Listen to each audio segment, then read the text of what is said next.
A young boy's simple act of love for his hard-working mom takes an unbelievable turn when J.D. Vance walks into a small-town jewelry store.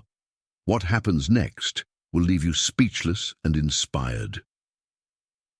Ethan gripped the handful of crumpled bills and coins in his pocket.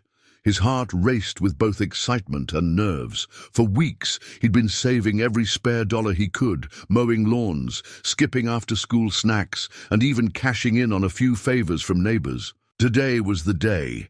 He was finally going to buy his mom a birthday gift, one that would show her just how much he appreciated everything she did for him. The sun hung low over the small town of Springfield, Missouri, as Ethan pushed open the door of a modest jewelry store tucked between a bakery and a thrift shop. The faint chime of the bell above the door drew a quick glance from the shopkeeper, an older man with kind eyes who gave Ethan a brief nod. Ethan stepped inside, his eyes darting to the sparkling displays. He wandered through the aisles, studying each piece carefully. His mom didn't wear much jewelry, but there was something about a bracelet he spotted on the second shelf that stopped him in his tracks. It wasn't flashy or extravagant, but it had a simple elegance, thin silver with a single charm in the shape of a heart. He imagined her wearing it, smiling as she sipped her coffee on the porch after a long day. This was the one. Pulling the bracelet from the display, Ethan held it in his hands for a moment, marveling at its beauty. He turned it over, carefully checking the price tag. It was closer than he had hoped, but he'd scraped up just enough. His mom deserved it. He took a deep breath and walked toward the counter. As he placed the bracelet down, the shopkeeper smiled warmly, ringing it up without a word. Ethan began counting out his money when the front door opened again. The bell jingled louder this time, and the shopkeeper's gaze shifted toward the entrance. His eyebrows lifted in recognition. Something had changed. The room's energy shifted. Ethan glanced over his shoulder, curious as the sound of heavy but purposeful footsteps grew closer. Ethan turned around slowly, clutching the bracelet like it was the most valuable thing in the world. A tall man in a casual hoodie and jeans strolled into the store. His presence was both understated and magnetic. It took Ethan a moment to process who he was looking at. J.D. Vance, the man he had only seen in headlines and videos, stood before him. The shopkeeper froze for a split second, then quickly regained his composure, offering the same polite smile. But for Ethan, it was surreal. He had no idea why someone like J.D. Vance would walk into this little jewelry store in Springfield of all places. "Afternoon," Vance said casually, giving the shopkeeper a brief nod before glancing around the store. He moved with a kind of ease, as if he were just another customer browsing for something special. But the air felt charged, as though everyone was waiting to see what would happen next. Ethan turned back toward the counter, trying to focus on counting his money.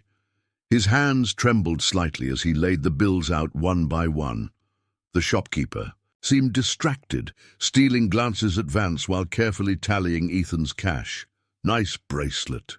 Vance's voice broke the quiet, and Ethan's heart jumped. He glanced up to see Vance standing a few feet away, his eyes fixed on the small piece of jewelry in Ethan's hands. Ethan swallowed hard, unsure how to respond. Thanks." "Who's it for?" Vance asked, his tone friendly, but genuinely curious. Ethan hesitated, glancing at the shopkeeper, who gave him an encouraging smile. "It's for my mom," he finally said, his voice steady.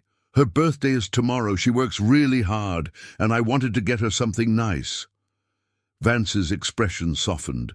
He nodded almost imperceptibly and stepped closer to the counter. "That's thoughtful of you. What made you choose this one?" Ethan felt his cheeks flush. "It's simple, but elegant. She doesn't wear a lot of jewelry, but I think she'll like it. I just want her to know I notice how much she does for me." For a moment, Vance didn't say anything. He just studied Ethan as if trying to piece together the story behind his words. Then a small smile tugged at the corners of his lips. Ethan couldn't have guessed what Vance was about to do next, but the man's interest in his story was only the beginning. Vance leaned casually against the counter, folding his arms. "How old are you?" he asked, his tone light, but his gaze sharp, as though he was genuinely intrigued by Ethan. 3, Ethan replied, still clutching the bracelet, as if it might slip away. Vance chuckled softly. 13 and already saving up for a gift like this, that's impressive. Most kids your age would be buying video games or sneakers. Ethan shrugged, suddenly feeling self-conscious. My mom's been through a lot. She works long hours at the diner and always makes sure I have everything I need, even when it's not easy for her. I just wanted to give her something special. For once, Vance tilted his head slightly, his expression shifting to something softer, almost thoughtful. Sounds like you've got a good head on your shoulders, Ethan. It's not every day you meet a kid who thinks like that. Ethan's eyes widened in surprise. How do you know my name? Vance pointed to the small name tag pinned to Ethan's jacket from a school event. It's right there, kid. Ethan laughed nervously, relaxing a little. Vance glanced at the bracelet again. How much is it? He asked the shopkeeper. $56, the older man replied, looking at Ethan's stack of cash and coins. He's got it all here. Vance raised an eyebrow, a flicker of amusement crossing his face. $56, huh? Tell you what, I'll take care of this for you. Consider it a birthday gift for your mum from both of us. Ethan's jaw dropped. Wait, what? You don't have to do that. Vance smiled, waving off the protest. I know I don't have to, but I want to. Let's just say I like what you're doing here. It's a reminder of what really matters. Before Ethan could process what was happening, Vance reached into his pocket and pulled out a sleek black wallet. He handed the shopkeeper a crisp $100 bill. Keep the change, he said, giving the older man a nod. Ethan stood frozen, the bracelet still in his hand. I don't know what to say, he whispered, his eyes darting between Vance and the shopkeeper. Vance crouched slightly to meet Ethan's gaze. You don't have to say anything. Just make sure your mom has a great birthday, okay? Ethan nodded slowly, still overwhelmed. But as he glanced at Vance, he saw something in the man's expression, a quiet encouragement. As if this wasn't just about the bracelet. It was about something bigger. What Ethan didn't know was that this simple act of kindness was only the beginning. Vance had one more question that would turn this moment into something extraordinary. Ethan, still clutching the bracelet, felt a rush of gratitude bubbling up inside him. He managed to whisper, "Thank you." But Vance's next words stopped him in his tracks. "Ethan," Vance began, his tone shifting to something more serious, "do you have any big dreams? Anything you've always wanted to do?" The question caught Ethan off guard. He blinked, unsure how to answer. He wasn't used to being asked things like that. People didn't usually pay much attention to a kid like him. "I don't know," he said hesitantly, his fingers fidgeting with the edge of the bracelet box. I guess I'd like to do something that makes my mom proud. Maybe build something like you do." Vance's eyebrows lifted slightly, his curiosity deepening. Build something like what? Ethan thought for a moment, the words coming slowly. She always says she wishes we had a better house. Something where we don't have to fix things all the time. Maybe one day I could make houses that don't fall apart so easily. Ones that people like us could actually afford. Vance leaned back, clearly impressed. Affordable, durable housing. That's a big idea. There are a lot of people out there trying to solve problems like that, but not everyone has the kind of perspective you do. Ethan shrugged again, embarrassed. It's just something I've thought about. I don't know if I could actually do it. Vance's expression softened, and for a moment the world outside the little store seemed to fade. Ethan, let me tell you something. Every big idea starts with someone just like you.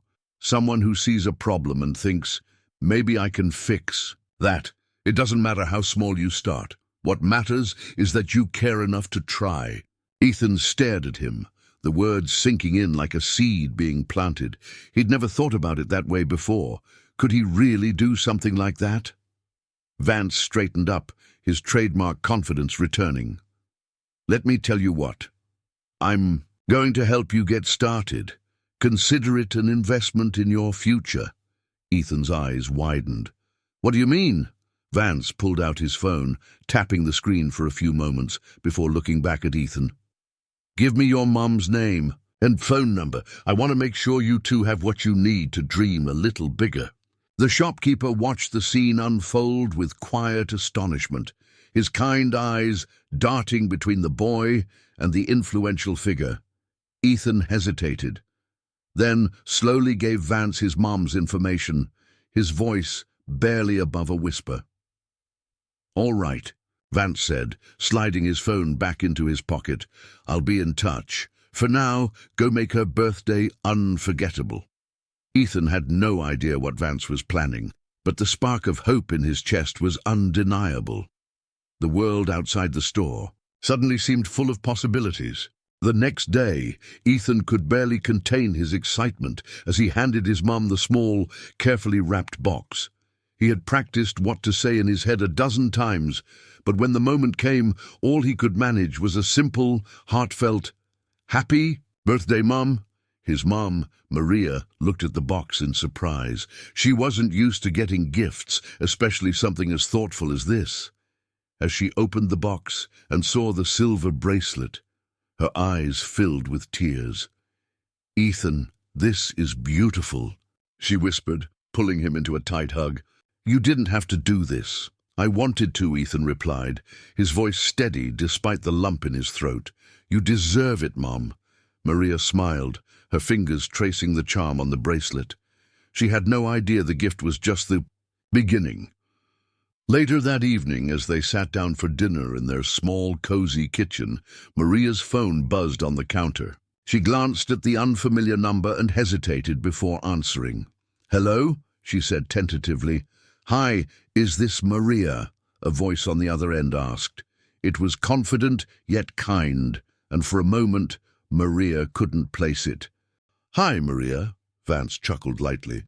"I know this might sound unexpected, but I met your son yesterday at the jewelry store.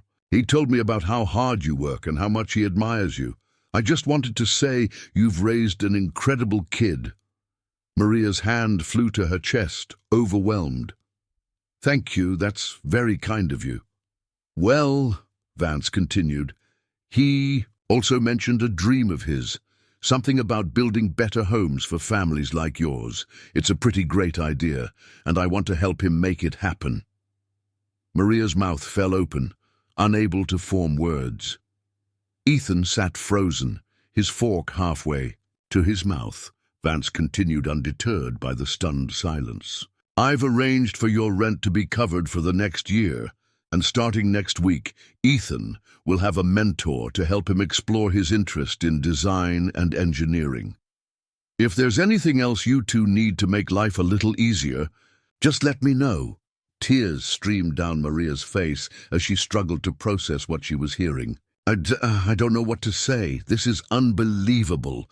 Ethan jumped up from his seat, grabbing the phone from his mom. "Mr. Vance," he said, his voice shaking, "thank you. I don't know how to thank you enough." "You already have." "Ethan," Vance replied, "just keep dreaming big and never forget where you came from. That's all the thanks I need." The call ended, but the impact of those words lingered, reshaping not just their lives, but their sense of what was possible. The following weeks were a whirlwind. True to his word, Vance's team connected Ethan with a mentor, an engineer named Darren, who shared Vance's vision for innovative, affordable housing. Darren didn't just teach Ethan the basics of design and construction, he treated Ethan's ideas with the kind of respect that made Ethan feel capable of anything. Maria's life changed too. For the first time in years, she didn't have to worry about rent or juggling multiple jobs to make ends meet. The extra breathing room allowed her to spend more time with Ethan, sharing stories, dreaming about the future, and marveling at how One unexpected encounter had turned their lives around, but the story didn't stop there. News of Vance's gesture spread quickly, picked up by local papers and eventually national media. When reporters showed up at their door, Maria and Ethan shared their story. Not to seek attention, but to inspire others. "It's not just about what someone gave us," Maria told one reporter. "It's about how one act of kindness can remind you to believe in yourself and in the goodness of people." Ethan, now more determined than ever, started sketching blueprints for the houses he dreamed of building. His mentor encouraged him to think big, and Vance's team even helped him present his ideas at a community event. People were amazed by his passion and creativity, and soon others wanted to help bring his vision to life. The once quiet boy from Springfield became a voice for change, proving that even a small act of kindness can spark something extraordinary. People from all walks of life reached out, offering support, resources, and encouragement for Ethan and Maria. The journey was only beginning, but they carried with them the lesson that Vance had imparted that day in the store. Every big idea starts with someone brave enough to dream. As Ethan stood on the porch one evening, watching the sunset with his mom, he turned to her and said, "Maybe someday I'll build houses for everyone who needs one." Maria smiled, resting a hand on his shoulder. "You already have the heart for it, Ethan. The rest will follow." If this story moved you, let it be a reminder of the power of generosity and dreams. Share this story with someone who might need a little inspiration today. And don't forget to subscribe for more tales that remind us of the goodness in the world. Let's keep spreading hope one story at a time. Every act of kindness, no matter how small, can create ripples that change lives. Just like Ethan's simple act of buying a bracelet for his mom turned into an extraordinary journey, so too can our own actions make a significant difference in the world. Today, consider reaching out to someone who may be struggling. Offer a helping hand, a listening ear, or simply a kind word. Your actions can inspire others to do the same, creating a chain reaction of positivity and hope. Remember, the world needs more stories like Ethan's, a tale of resilience, gratitude, and the unyielding belief in one's dreams. Let's continue to be the change we wish to see and spread hope wherever we can. Subscribe to our newsletter to stay updated with more inspiring stories and to join a community dedicated to making the world a better place, one act of kindness at a time. Together, we can keep spreading hope, one story at a time.